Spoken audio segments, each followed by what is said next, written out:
Climax కు ప్రచారం, సుడిగాలి ప్రయాణం. పుర సంగ్రామంలో ప్రచారానికి ఇక ఒక్కరోజు మాత్రమే సమయం ఉండడంతో లాస్ట్ పంచ్ ఇచ్చేందుకు అన్ని పార్టీలు రెడీ అయ్యాయి.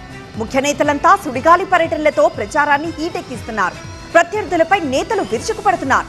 ముఖ్య నేతలంతా ఇవాళ ఎక్కడెక్కడ ప్రచారం చేశారు, ఏ డైలాగ్స్ ఎవరు పేల్చారో మీరే చూడండి. తాండూరు, నర్సంపేట, వర్ధన్నపేటలో బీఆర్ఎస్ వర్కింగ్ ప్రెసిడెంట్ కేటీఆర్ ప్రచారం చేశారు. కాంగ్రెస్ హయాంలో అన్ని వర్గాలకు అన్యాయం జరిగిందన్నారు. 2 ఏళ్ల తర్వాత బీఆర్ఎస్ అధికారంలోకి రావడం ఖాయమన్నారు. ఈ కాంగ్రెస్ దుకాణం ఇంకొక 2 ఏళ్ల తర్వాత కేల్ ఖతం దుకాన్ బంద్. 2 సాల్ బాద్ కేల్ ఖతం దుకాన్ బంద్. జనగామ, పరకాలలో BJP MP Etela Rajender campaign చేశారు.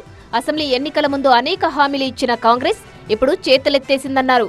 ఇక కేంద్రం, రాష్ట్రంలో అధికారంలో లేని బీఆర్ఎస్ కు ఓటు వేయడం దండగా అని కామెంట్ చేశారు.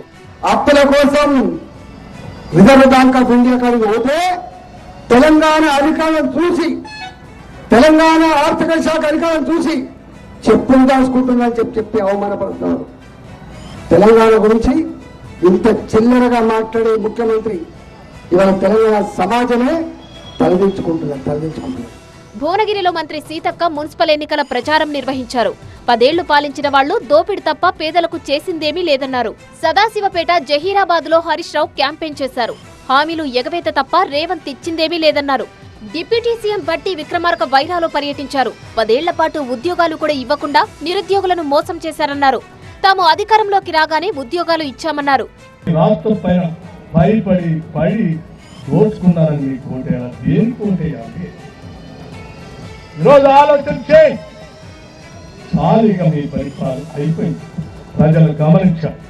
కరీంనగర్ చొప్పదండిలో బండి సంజయ్ ప్రచారం చేశారు. నిధులు ఇచ్చింది మోదీ, తెచ్చింది తాను అన్నారు. 2 ఏళ్లలో కాంగ్రెస్ ఇచ్చింది గాడిద గుడ్డు తప్ప ఏమీ లేదని విమర్శించారు. కరీంనగర్ లో కమలం పువ్వు కబడ్డీ ఆట స్టార్ చేసింది కదా, కబడ్డీ ఆట స్టార్ చేసింది కదా.